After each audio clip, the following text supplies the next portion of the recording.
and you're going up against these checklists of your kid's not doing this and your kid's not doing this. And you have all this pressure about what they're supposed to be doing. And it's really hard. I think there's a new movement toward assessments that are neurodiversity affirming, where we're not looking at deficits, because that's how autism has been defined, as a list of deficits.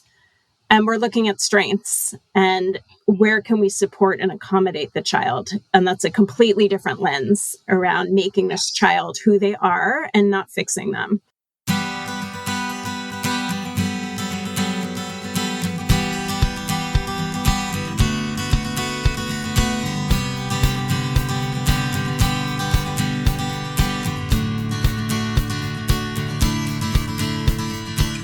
Welcome to Parent Footprint with Dr. Dan. I'm Dr. Dan.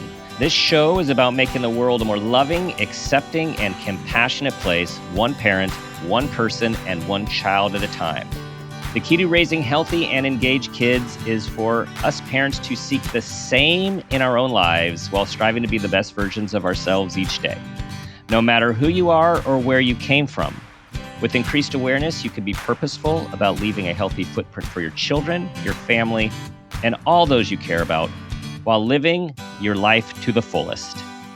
Today's show is Doing the Inner Work in Order to Embrace Our Children with Dr. Debra Brause. Dr. Debra received a doctorate in psychology from CSPP, that's California School of Professional Psychology. Her professional training includes diagnostic assessment for learning disabilities at UCLA, a postgraduate fellowship in psychoanalytic psychotherapy at the Wright Institute, Los Angeles, clinical work in community mental health settings, and continuing participation in psychoanalytic consultation groups. She also teaches and supervises. Prior to becoming a psychologist, Dr. Debra spent 10 years in the entertainment industry, working in television, production, news, and as a studio development executive. Her work with writers infuses her therapy practice as she helps others move through psychological blocks and provides guidance towards finding their ideal creative path. In her private practice, she works with parents raising neurodivergent children and is passionate about working with autistic adults from a neuro-affirming perspective. Dr. Debra, welcome to the show. Thank you so much. Okay, so I'm interested in many things, but first off, your transition from entertainment to psychology. Tell us about that. Okay. So I'd been in New York doing television production after college, and I was on a news magazine at ABC News, which kind of got canceled, as they do. So I moved out here because all the jobs were here. And I had a great time. Like, moving to Los Angeles was fantastic. I got to know so many writers and just had I had the best job, I thought, that I could have had. I was working in comedy. I had an amazing team of people. And I was still just feeling empty, I guess. Like, I spent so many hours. My whole life was devoted to reading scripts. I knew every comedy writer in Hollywood. And I just felt like we were making lots of sitcoms. You know, it was a wonderful process, but the way television works, often they get canceled. And it just felt like I wasn't getting anywhere. I wasn't doing anything that I felt was meaningful at the end of the day. So I just was in therapy at the time, and I was talking about how burned out I was and how I just really wanted to feel like I was contributing something meaningful to the world. And she said, "You've got to leave. Like, you've got to quit." And that was terrifying for me. I had always had a stable job. I had benefits. I needed financial stability. And so going back to grad school at 30 was a really scary transition. But it was also like the most fulfilling thing I've ever done. I did not appreciate college in the way that I should have. And so going back when you're actually hungry to learn was a completely different experience. And to finally just soak it in and love everything you're learning was wonderful. So it's a great choice. And now I get to work with the people, same people, really, a lot of the same writers and actors. And I know it from the inside out. I know what their life is like. I understand the business and the creative process. So it's been kind of a smooth transition. I'm always intrigued when people take the leap.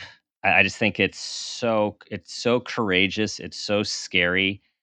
And it starts with this thing that I've been doing that I've really cared about. I'm not feeling it anymore, and the searching, and you're trying to hold on to that feeling. You can't get that feeling back. And our identity, is often so wrapped up in what we do. Like, what do you do? I'm in entertainment. What do you do? Oh, I'm in mental health. I'm a psychologist. And so to take that step into the abyss, you got to dig deep. In my whole world, everybody I knew was in entertainment. I thought these were my best friends, and I met my husband. He was also a comedy writer. And so, it was my whole world. And so it was really scary. And now all my best friends are from graduate school. Now Right. they're all therapists. Go figure. Go figure. And now you work with your old colleagues. I do think it's, I know a lot of our clinical work is very similar in terms of the people that we work with, the profiles. And so I just think, like, you had so much training working alongside with these very bright, creative, and often neurodivergent peers. Yeah. And now you're sure. helping them in different ways, collaborating with them in different ways in your office. Right. Not rewriting their scripts. I'm just reworking their internal narrative, I guess. The narrative, right? Well, yeah, script. Yeah, exactly. Yeah. Different type of narrative. Different type. Yeah. So when did you?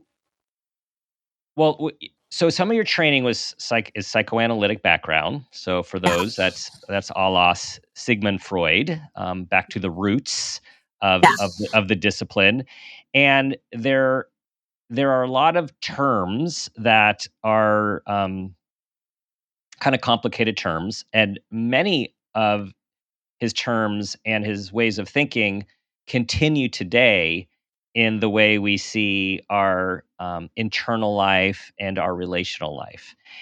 And you recently wrote a piece in Psychology Today where you talk about what we're talking about today, which is just this inner work. And you use this term projective identification, which we learn about in graduate school.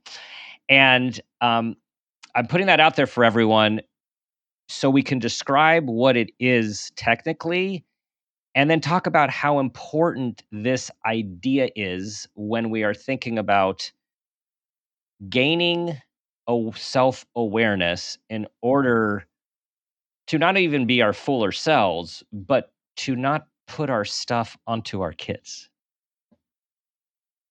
Thank you for that setup. Projective identification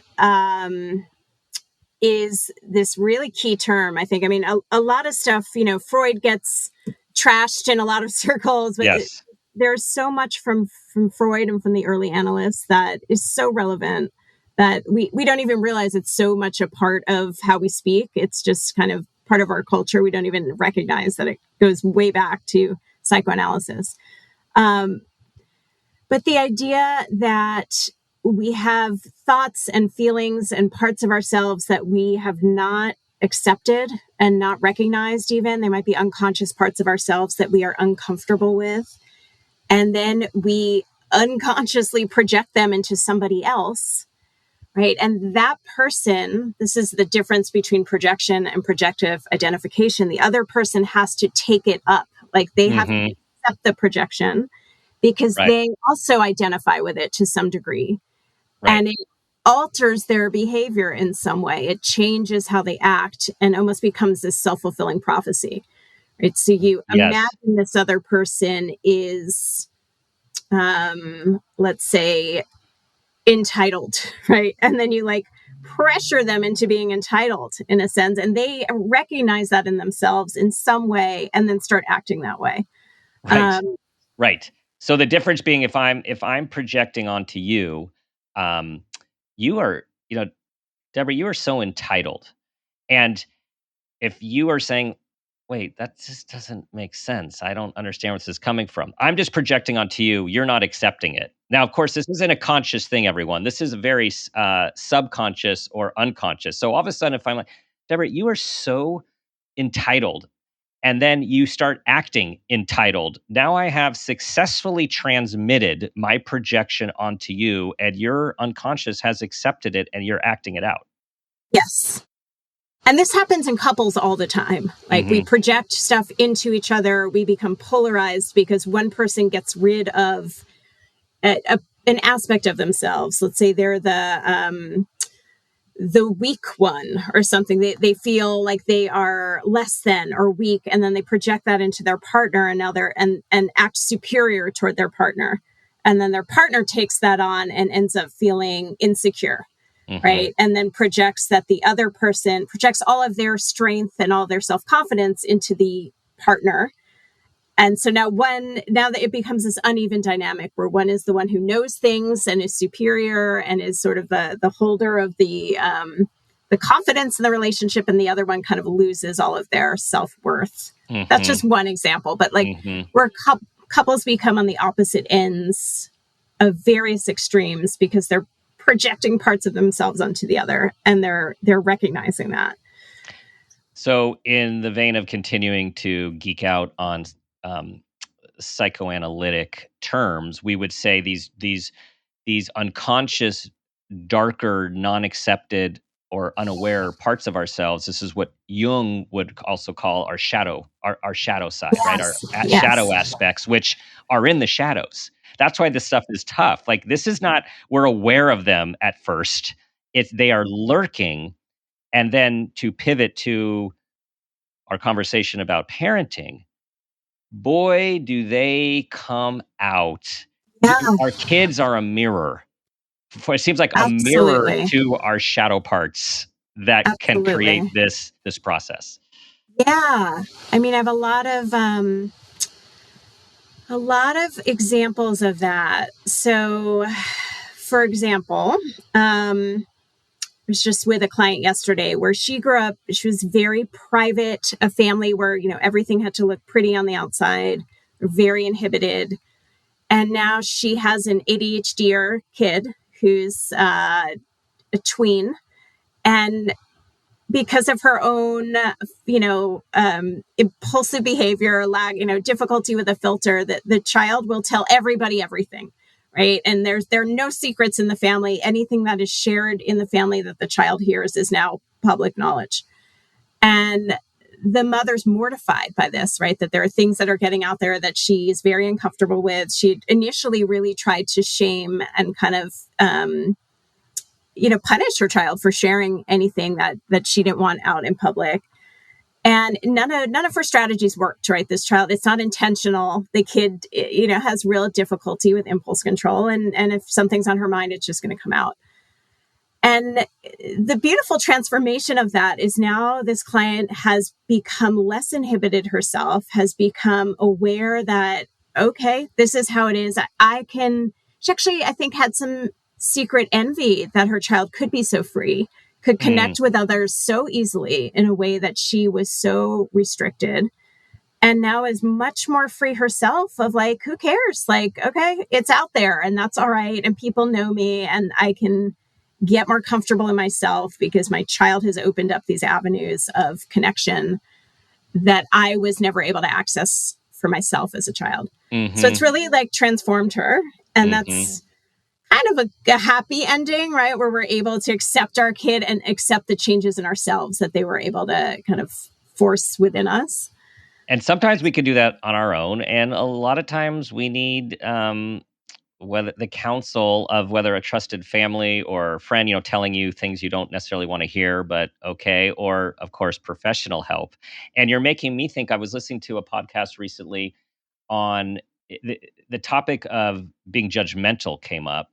And this speaker was talking about, really when we're judgmental, we're basically often upset about something the person is doing that we wish we could do ourselves, right? This like, gosh, they never follow the rules, or they always just do what they want anytime they want. And we're judging that. And I was reflecting, I'm like, oh yeah, man, that would be nice sometime to not, to not be so, yeah. And so I think this idea to share with everyone is when we are triggered by anything, one of the first things we should do is actually go inward and say, why might this be triggering me, as opposed to focusing on the other? Exactly. I have a client, I love this. Like, she's just started saying whenever she notices something in her husband that she's irritated by, instead of lashing out at him, she immediately turns it around on herself and is like, what am I not expressing in my life right now? Or what am I not happy with in Mhm. myself Mhm. that I am turning the focus on him and judging him? And Mhm. how can I see that as a moment of reflection about myself and something that I'm uncomfortable with? Yeah. Um, but So yeah, speaking helpful. of entitlement, I used to, on the freeway, I would get so angry about people who are not using their turn signals or cutting you off. And there is almost a piece of envy of like those people who Yes. just don't care. Like, I Right. wasn't raised that way. I was raised to do all the right things. And when there are people who can live their lives in such a free way, I hate it. And I also envy it. Yes. And I think that's where I'm the most judgmental, That that that. Yes, yes, that makes sense. And you just triggered for me. I'm reading on our best behavior by Elise Lunin, who's going to be on the podcast in a month or so. And I'm in the chapter of envy, and it was so helpful because it's really what you said, which is envy doesn't have to be a bad thing. Envy is a message to us like, oh gosh, I am so envious of that person. And if we just keep going, we could say, because I would love to be doing that as well, or I would love to have that. And that can help us understand more about ourselves. Like, these are all indicators. These triggers are indicators to help us learn more about ourselves and more about our paths. Like for you started to get burnt out, probably a little numb, not caring, a little apathetic, or a lot. And those are all really important messages, as opposed to what's wrong with me. Yeah, exactly. Where do I need to go? This is a sign I need to make a change. Hmm. What is this telling me? Hmm. And yeah, the interesting thing with envy, there's usually a component. You feel the envy and then you try to kind of destroy the thing in the other person. You put them down for what they're doing. And so if you can block the envy at that point, if you can recognize it, it's all about self-awareness. Recognize you're feeling envious, and then rather than attacking the other person, turning it back on yourself Hmm. and seeing that as a sign of like, oh, this is something maybe I want more of in my life that I'm not Hmm. addressing. So I Hmm. don't have to shame the other person for it. I can use Right. that to grow. Yeah. And in thinking of gratitude, we can actually be grateful that that person, knowingly or unknowingly, which is probably most of the time, is actually providing some information to help you on your path. Yeah, maybe Yeah. they showed up for a reason. Not that I Yeah. believe in Yes. that, but yeah, Yes. maybe. Yes. It's Yeah. possible. This is with relationship, with partner, with friends. Now, when we talk about our kids,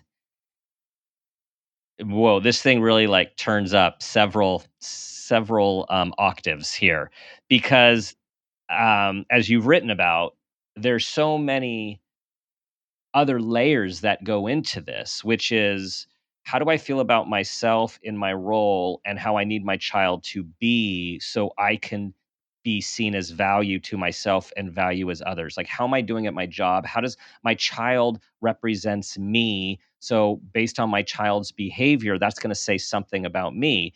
And as you have pointed out, it's difficult enough when we have what we call a neurotypical child, and it is really hard. You talked about the client with the daughter with ADHD. When you have now neurodivergence, neurodiversity, and our kids are wired differently. They're doing different things. They're not developing the way they're, quote, supposed to or should be doing. They're standing out. They're doing things that we go, oh, or other people go, oh, or look at you like, what kind of parent are you? Like Right. this is, So public. yes, so public. Yep. Yeah, I think, all parents have to wrestle with when their kid is not exactly what they thought, even if they're neurotypical, right? But yeah, when there's neurodivergence, there's sometimes characteristics of that are more public, that are more obvious, that some parents are uncomfortable with and maybe haven't gotten to a place of just fully embracing this is who my kid is. Mm-hmm. Mm-hmm. And you can see that with stimming, for example, an autistic child who might be stimming in public, who is maybe embarrassing the parent, right? And a child stims when they're, flapping or, making sounds or doing something that's really self-regulatory. They're doing it because they're usually either excited or they're trying to calm themselves down. But it looks weird for someone who doesn't understand what's going on. Mm-hmm. And I have seen parents who, immediately want to kind of calm the child. They're embarrassed. They want to make it stop. And then they're putting their own shame into the child. They're shaming their child. And now the child feels like there's something wrong with them. Instead of like, this is a natural expression of what I need right now and who I am. And, maybe people around me are learning about autism by the fact that this is who I am and like get used to it. But we're so used to wanting to look a certain way, or not stand out. And that's our own stuff. And how do we work on our own stuff and not worry about how we look in public all the time and what others are thinking, and use that as a moment of, I'm going to connect with my child here and be with whatever they need. I'm not going to worry about the people around me because that's not my priority right now. And that was hard for me. We have a lot of stimming in my family, and just being able to like really love the stimming and be with it and not worry about it. That was my very first blog. Yes. Yeah. And it is a process. It is a process. For everyone listening out there going, I'm doing this or I've done this. We all do this. I think it's the rare person. To me, in my experience, my clinical experience, it's the rare person that from the beginning, with the neurodivergence and the differences of behavior and emotions around the family, in public, that just goes with the flow and fully accepts their child from what they are. Because, and those are special people. And then we all aspire to become that over time, because we have so much cultural programming about what we're supposed to be like and what our kids are supposed to be like. And of course, in the last couple of decades, this fear mongering about if they're not like that, then all these their futures are going to be terrible, which is not true, but it's still a real it's real programming.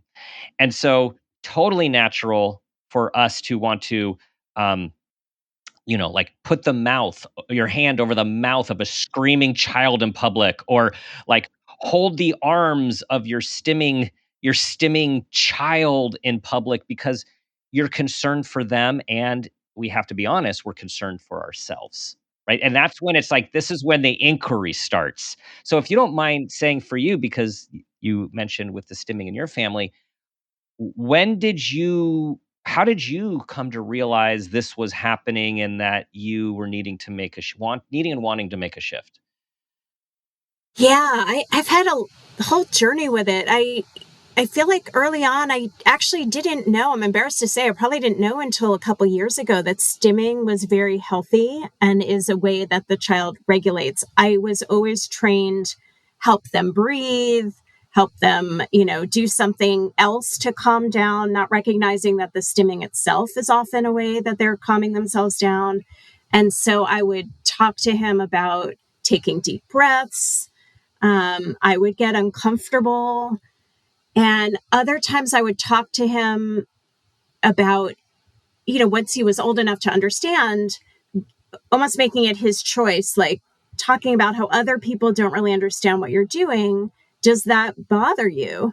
And he doesn't care, right? It at least seems to. I mean, his expression of that was he could care less that other people think it looks weird. So then I had to learn to get over whatever I was thinking about it and learn to accept it. And then it really hasn't been until the last year of listening to autistic people online talk about stimming, talk about what it means for them, talk about letting it be, that really educated me that this is not something to stop. And I need to embrace my kid and maybe educate other people about what's happening. And that was partly why I started blogging too, was to like, this is stimming. This is what it is, everyone. Like, no need for alarm. Just so you know, when someone's doing this, this isn't something we need to stop or be worried about. So it was a journey for me too. You know, I was not knowing what to do about it for a very long time. I have a memory that I haven't thought about in some time, and that is when, so I'm doing this work as well. And at the time we had 3 kids in 4-ish years, 4+ years. So it was a lot. And then lo and behold, you compartmentalize. So you do your work life over here, and then your home life wasn't necessarily putting the template on my kids of the work I was doing. And we had a lot of intensity, a lot of dysregulation, a lot of emotionality. Every time I'd call home to check in, there's screaming and crying. Or when I come to the door, they're screaming and crying. And, family dinners weren't working. We couldn't go out and have the dinner. I'm looking at our, people in our community and friends and looking at, these families just sitting and having dinner with these kids. We're like, what is wrong with our family? Like, why can't we do this? And I had this aha, and I called my wife and I said, honey, we are raising the kids we're serving at the center. And the stress, 50% or more of the stress is coming from the way I am viewing this as opposed to just understanding it. And I would tell parents from then on, like, 50% of it or more is just understanding what you've got and then deciding how to be in relation to that. And the stress it wasn't any less loud or any less intense or any less sensitive, but my reactions to it started to change. Absolutely. It's when you feel pressure for it to look a certain way and you're trying to push up against reality and change it, when instead of just understanding this is what it is, this is who these people are, I don't need to make it different. I just need to let go of what I think it's supposed to be to be able to be with what is, right? It's acceptance. And I think that's exactly the journey that people get stuck on, right? They go from a diagnosis or an identification of something going on. And then, there's a timely process of getting to that place of, I don't have to push this child in a certain way to be a certain thing. I can let go and help them be themselves. Right. And that is where everyone is stuck on a different place. And it's confusing, right? Because all the therapy that people are in and the schooling has lots of agendas, and lots of ideas about what the child's supposed to be doing. And you're going up against these checklists of your kid's not doing this and your kid's not doing this. And you have all this pressure about what they're supposed to be doing. And it's really hard. I think there's a new movement toward assessments that are neurodiversity affirming, where we're not looking at deficits, because that's how autism has been defined, as a list of deficits. And we're looking at strengths and where can we support and accommodate the child. And that's a completely different lens around making this child who they are and not fixing them. Right. Not changing them. Right. And not that's the parenting journey. That is the parenting journey. You had shared with me this quote by Alfie Kohn, which I love. The best predictor of whether children will be able to accept themselves as valuable and capable is the extent to which they have been accepted unconditionally by others. And that starts, of course, in the home. I mean, that's really the only thing that we have the most control over. Once we go into the schools and the community, we have much less control how that goes. It starts really early about our facial expressions and what are we saying to our kids when they are dysregulated or acting differently than we would expect them to, or a small thing becomes a big thing. And you had mentioned um, a parent deciding that they're going to accept their child for who they are. And so that's a wonderful decision to make. And even those who do, there's still often all of this back work and digging and processing to go through because of their upbringing and the expectations placed on them. So it's one thing. So, like, we're getting there if we could say, you know what, I really want to accept my child's uniqueness. But then we still have the programming from our family and our culture. So, how do you go about trying to help your clients start to pick that apart and bring the shadow aspects and the unconsciousness, subconscious to consciousness? Yeah, it's a good question.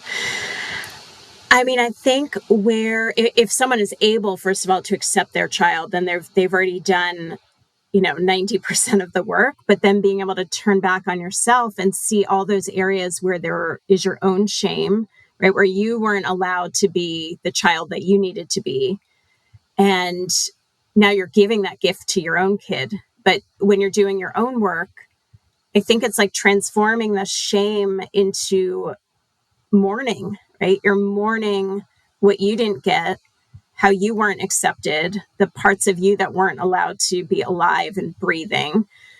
And you've recognized that you don't want to do that to your own child, but you also have to heal that within yourself. How do you bring out those parts of yourself that weren't allowed to be?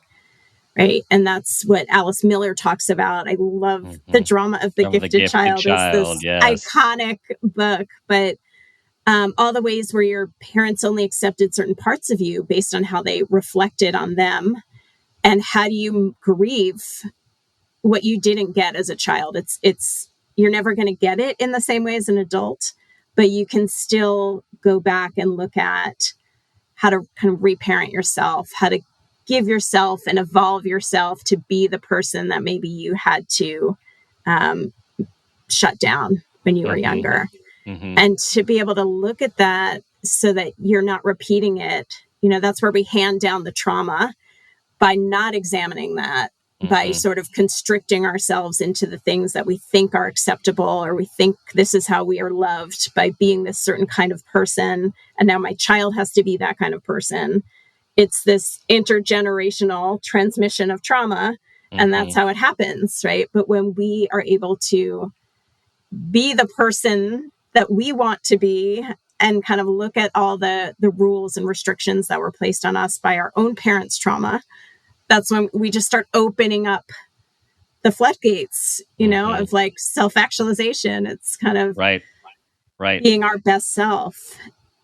And back to the courage, as I was saying to you, the courage for you to take the leap several years ago, um, to a different industry and profession. It takes a ton of courage for us to look at ourselves, become aware of the things that we do like, the things that we don't like, the characteristics, the behaviors, maybe the thinking, and to break free from it because it's always tied to some combination of our familial upbringing and our cultural, geographical, socio-political upbringing. Like, it's always tied to our experiences. Of course, there is the genetics, which things are handed down. We know through research, trauma is handed down in our DNA. So there is the nature side, which we have much less control over than the nurture side. And looking at these things, we can change the trajectory of trauma and what we consider unhealthy or less desirable characteristics in the family lineage by doing this work. We don't want to pathologize culture, and yet there are aspects of culture that can be less than ideal, right? Like another example, I'm working with a couple. I won't name the culture just for confidentiality, but they are both autistic. And her mother, in this culture, there's a lot of comparisons and a lot of feeling not good enough and a lot of like trying to keep up with the Joneses sort of experience. So her mother will come into their home and say, like, why don't you have a bigger house? You know, or it's never clean enough. Like when they go away, the mom will have a cleaning lady come in and clean their house without asking them while they're gone, because how their house is so important to her. And she gives this message to her daughter, who's one of my clients, you know, you're not enough and what you're doing is not enough and you're not good enough. And my client will internalize that. And then she turns to her husband and will say, we need a bigger house, right? Or this isn't good enough. And now he feels the shame of, I can't provide that. I can't do any better right now. And he goes into a shame spiral. And then he starts attacking her for like, nothing's ever good enough for her and we'll pick apart how she communicates. And it turns into this whole fight because they're all carrying this shame from this other generation where someone's comparing themselves and feeling like we have to measure up. And it just gets, it's like a hot potato that just gets passed around of who's going to feel not enough today. And we have to kind of push back and start to notice whose stuff is this, right? And if I'm not feeling good enough, how do I work on that within myself? I don't need to now project that feeling into someone else and make them feel it, whether it's your partner or your child. I mean, this happens with kids all the time too. You come home feeling terrible about your day, and now you pick on something your kid is doing and make them feel terrible. Right. And it's that old thing about, you know, come home and kick the dog kind of example because you had a bad day. I mean, that's like how it works, right? Don't ever kick a dog. Don't ever kick a dog. Our kids pick up on our energy for sure, particularly even more so our highly sensitive kids.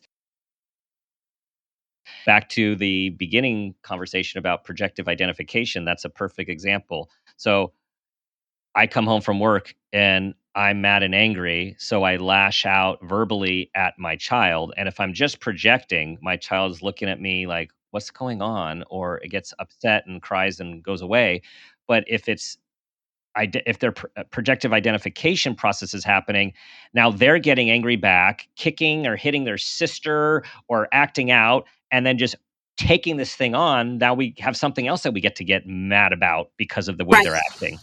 Yeah, it just amplifies the whole dynamic because they're now accepting the projection. They're feeling now like there's something wrong with them. And then they've got to get rid of that feeling. And so they deposit it somewhere else and it just goes around and around. It's that's where we have to kind of stop the process, right? And look within. Yes. And kind of see what is happening in my experience. I just had a client like really start to notice through a mindfulness class when she comes home, the minute she walks in the door, she's full of tension and stress. And we've been connecting that to her childhood where home was not a safe place or a comfortable place. And so she has that association. When she comes home, she feels uncomfortable. And to be able to sit with that and recognize where it comes from and self-regulate before she starts picking on her kid about not cleaning up, you know, and making him feel her own discomfort. Yeah. And sort of interrupting that transmission. And I think that's our own work. And it starts with self-awareness and mindfulness, really, of like recognizing our own reactivity. And that's so aligned with the idea behind this show is choosing, because you said transmit, made me think of choosing what we transmit, right? Choosing the footprint. Because there are things that we might want to transmit. For example, our parents or grandparents' love, the fun, the adventure, the spontaneity. Like so that, yes, I loved that. I want that to happen for my children. But then there's all the other stuff that might come with it too that we don't want to transmit, and sorting it, right? Being purposeful and intentional, and talk a little bit about self-compassion. Because even when we're like, yeah, I'm going to accept my child, I like we're still human. Yeah. No, self-compassion is it's so fascinating because I definitely grew up with the more you beat yourself up, the more you achieve sort of Yeah, mentality, and like yeah. just keep cracking the whip and getting the A's and No pushing pain, yourself. no gain. Yeah, no pain, no gain. Yeah, when I was sick, it was like go sweat it out. It was a Right. lot of just like tough love. And the research shows that it's quite the opposite. The more kind and compassionate you are to yourself, actually, the more you're able to conquer the world, the more you're able to be yourself and be loving toward yourself and then loving toward others. And it's a practice, right? When you start doing self-compassion work, you start to recognize that inner critic in your head Hmm.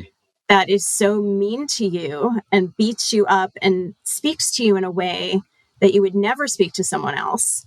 Right. And I think it's learning how to talk to yourself in the way you would talk to a friend if they were Hmm. going through something. And Hmm. learning how to, I remember taking a mindful self-compassion class, and there was a lot of like grabbing putting your hands on your chest and saying, this is suffering, and really like honoring your Hmm. pain and giving yourself love Hmm. instead of being like, what's wrong with you? Get over it. And the more you do that, the kinder you are to yourself, that extends outward. Right. Right. And this makes me think of Carl Rogers, another name in our field, one of the founders of humanistic psychology. And this, for everyone, the term was unconditional positive regard. And what I found so fascinating, I think his book was On Becoming. I think I still have it on my bookshelf. Yeah, it was. There was a quote in there. I believe it was in there. Was something like, "When we try to change, we can't. When we accept ourselves for who we actually are, we change." I was like, "Wait a second. Wait, this seems totally opposite." But it's so true with the self-compassion, right? The self-compassion for ourselves and also the compassion and acceptance for our kids. It's that other quote, not by him, which is, "Treat the child like the person you wish them to become." It's something like that. Like if you treat them in a certain way, they will rise to it, as opposed to um, criticizing and critiquing and correcting. It's like all that classroom research. When you have a certain bias of how a kid's going to do, they will then meet that bias instead of just assuming the most potential for everybody. And Hmm. people will rise to that occasion based on how you are holding them in your own mind Hmm. and holding your kids' potential in your mind so that you're not kind of, cutting them short of what they're Hmm. capable of. What are a And few common stuck points you see when people are they're trying, they want this, or it's pre-contemplation, like they're here for help. I yeah, mean, obviously, if they're coming to you or you're thinking about this, like there's something this person wants. Are there some themes that you see where people get stuck in the muck? yeah, I mean, one of them is we have this very traditional path that we've been raised on of what life looks like. And you're making me think of Debbie Reber's work, who Mhm, created Tilt Parenting. And mhm, Debbie's book changed my life. She wrote a book called Differently Wired. And it's really about letting go of everything you thought you knew about parenting and what you think your child's life is going to look like. And I remember at a time where my son, it was the school we were at was not working out. It was not his fault. It was just not the right fit. And it was such a shock, I think, and disappointment. And that was right when I read her book. And it was this complete like letting go of the whole journey that I had pictured and just starting with possibility and mhm, imagination and not knowing. And, mhm, sitting in the unknown is so hard. But really starting to, I think parents have a hard time letting go of what they envisioned and imagining that life has to look a certain way. Yes. And how they were raised to believe these are the steps that you take. Yes. And really starting to rethink that people have very different journeys, and that's okay. And we're just here to support whatever that journey looks like. Yes. And yes. Working with them around what all the pressure they felt to be on a certain journey and Mm-hmm. and constrict themselves into a certain path. Mm-hmm. Back to my comment earlier about loud dinners and people melting and then accepting it for what it was. There's so much relief that comes with that. And we have also been taught, now that our kids are older and young adults and having gone through a lot of this, is once you get to, I can say from personal experience, once you get to the other side of realizing, you know what, this regular game that we're supposed to do, it doesn't work. And when we try to do it, it causes a lot of anxiety and stress for everyone. And we all feel bad and it's not working. And then you realize, like, all of a sudden, if you like get through the cloud, rising above the cloud, like when you're flying and all of a sudden it's sunny, there's this relief that comes when you're like, oh my gosh, we're going off this regular path. And oh, I can breathe. There's so much expansive space. There's so much now possibility that we just got off that train. It's when you're fighting reality, right? Yeah. It's like that's where suffering is. There's some quote from the mindfulness world about like pain is inevitable, but like suffering is when you're like fighting against it, instead of just accepting. Accepting. Right. I believe the Dalai Lama says, all human suffering comes from not accepting reality. Yeah, exactly. When we're so tethered to what reality is supposed to be. Mm-hmm. Yeah.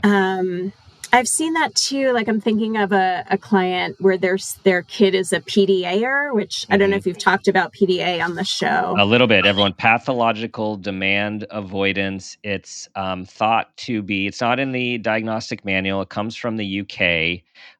We're seeing a lot of it. It's often seen as being connected or a subtype of the autism spectrum where kids really have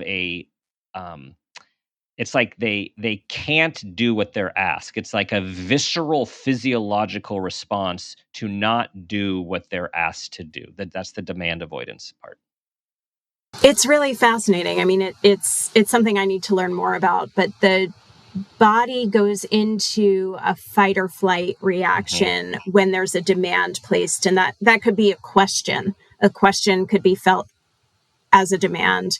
Even something they want to do themselves can feel like a demand.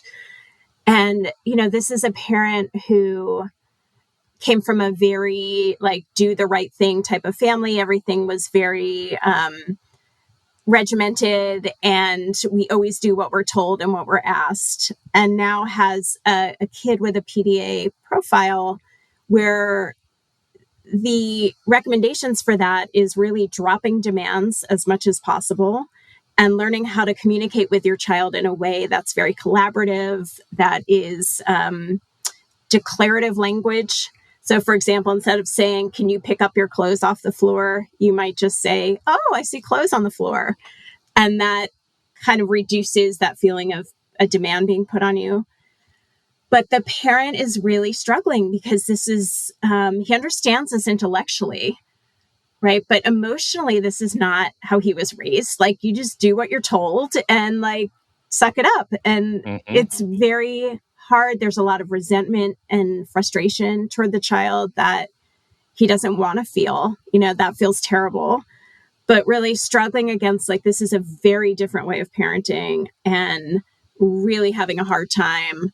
A lot of working with PDA kids is really letting go of a lot of the expectations that you might have of a neurotypical kid and maybe a lot more screen time than you ever thought, a lot of just, helping their nervous systems regulate as much as possible. And that will look very different than what you thought. Right. And that's really hard, I think, it for is people. Really hard. Yeah, I'm thinking of all the wait, I'm just going to accept what was just said to me. I was never allowed to say that to my Exactly. parents, right? There's all these things. You're Yeah. like, wait, We didn't talk what? back. Yeah, Right. wait, yeah. Yeah. Okay, as we wind down here, Dr. Debra, tell us, for people listening, anywhere they are on the path, or they're just starting on this path of embracing themselves, this inner awareness, this exploration. What what are some like guiding lights? Just some like steps for them to like just take a bite out of this. So I think it starts with tuning into yourself and, like you said, your triggers, right? So being able to notice when you're getting activated around your child and pausing right there. So before you react, you're noticing, what is it that I'm getting activated by right now? And you're using that. So whether that's then giving yourself a timeout, taking a moment to just notice, to take notes, really trying to explore, what is it in me that this moment represents, either that I wasn't allowed to be, I wasn't allowed to do, that my child is now doing. And how can I start examining, whose stuff is this? Is this really something my child is doing that's not okay? Or is this my own programming about what I think is not okay? Mm-hmm. And how can I work on myself to expand that kind of space for what is allowed to be? Mm-hmm. And Yes. that's, whether you're doing that in therapy or not in therapy, it's a lot of, I think everything starts with self-awareness, really, Yes. really like tuning in and recognizing those moments, because if Yes. you don't see them, you can't work on them. So Yes. you've got to see them first, and then you've got to start examining, what is it that is triggering me right now? And is that envy on my part, that there's something someone else is doing that I was never allowed to do, or that I think is not okay? And why is it not okay? There's a lot of challenging your own assumptions. Yes. And I like the idea of tuning in. I think as humans, we are from a coping and defensive nature, and our egos to help us just feel safe and secure. We often tune to the outside to explain things as opposed to looking within. And so I like that. Like let's turn in. Let's turn in. Turn in. I like that. Okay, it's time for the parent footprint moment question. You all ready? All I'm right. ready. Here we go. Tell us about a time that you became aware of yourself as an individual, as a parent, or even an awareness of your own parents. And that new awareness had a positive impact on your life, your child's, and or those you love. It's so many of these, but there's something that happened really recently that I want to talk about that I think will change how I parent. And it's related to something we were talking about with dysregulation. So I was on the phone with an autistic psychologist a couple of weeks ago. I was talking to her about something for my blog. And she was talking about when she was little and she was dysregulated, her mother would be standing by her trying to help co-regulate, but there was this feeling like she had to get calm for her mother's benefit, that she couldn't go through whatever her dysregulation, her stress response was for herself. Like, her feelings were not allowed to be hers. She had to get calm because she was making her mother uncomfortable, and that there was this pressure from outside to regulate her, but not for her own benefit. And I had this like shock moment, I think, this epiphany, because that's me, right? Like, I thought, not that I have to make him regulated for me, but that I always thought up until that moment that our goal was to regulate our child, or our patients, like, to, if someone is dysregulated, the goal is to calm them down. And I talked to my son's therapist about it, and she was like, yeah, of course you can just be with somebody, like being with someone in their distress.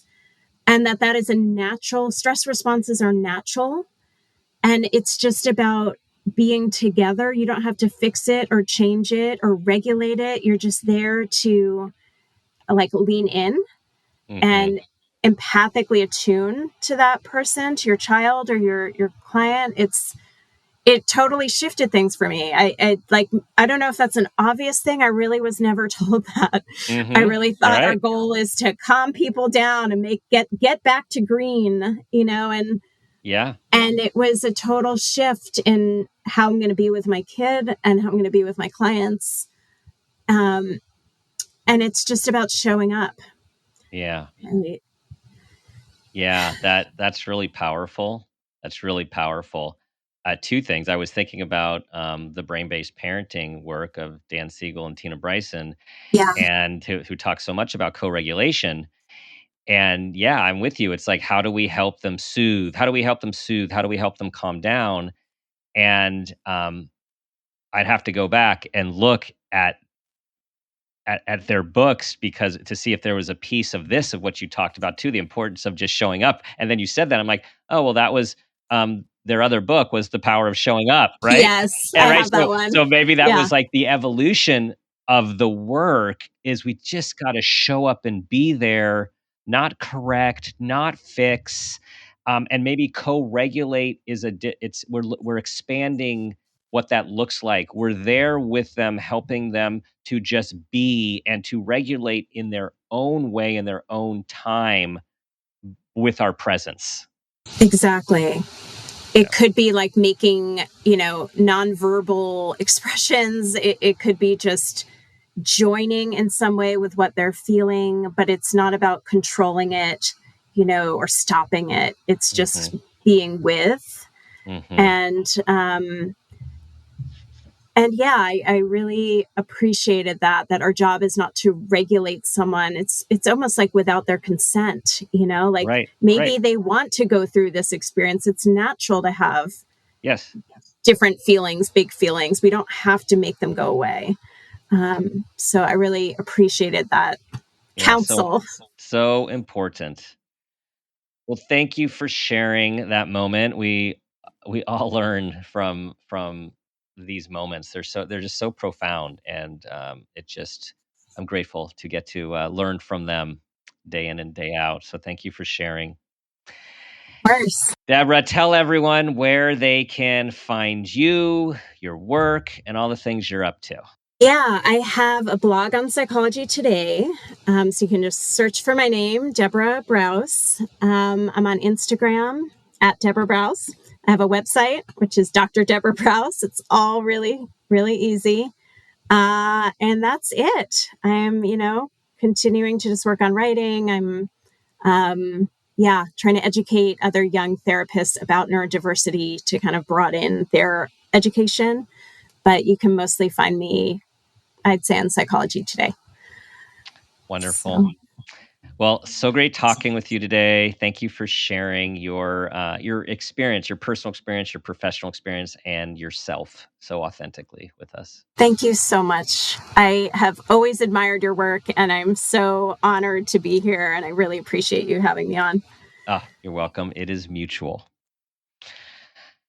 All right, everyone. You know what I'm going to ask you to do? A few things. Please send this episode to everyone you know who will benefit. Everyone, we want to work towards self-acceptance, self-awareness, not only for our own growth, but it's a 2-for-1. Your child will benefit immensely. Thank you for rating, reviewing, and subscribing. Thank you for being a part of our community. And the final 2 things I always ask: try to be that person you want your child to become, and ask yourself the guiding question: what footprint do you want to leave?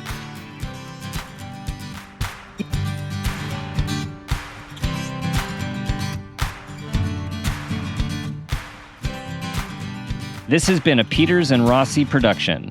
Parent Footprint with Dr. Dan is produced by Laura Rossi. Our engineer is Phil Rossi. Theme music is Strummer Man, composed and performed by Pro Tunes. Artwork is by Garrett Ross. Follow us on Instagram and Facebook at Parent Footprint Podcast, and on Twitter at Dr. Dan Peters. For more information, go to exactlyrightmedia.com.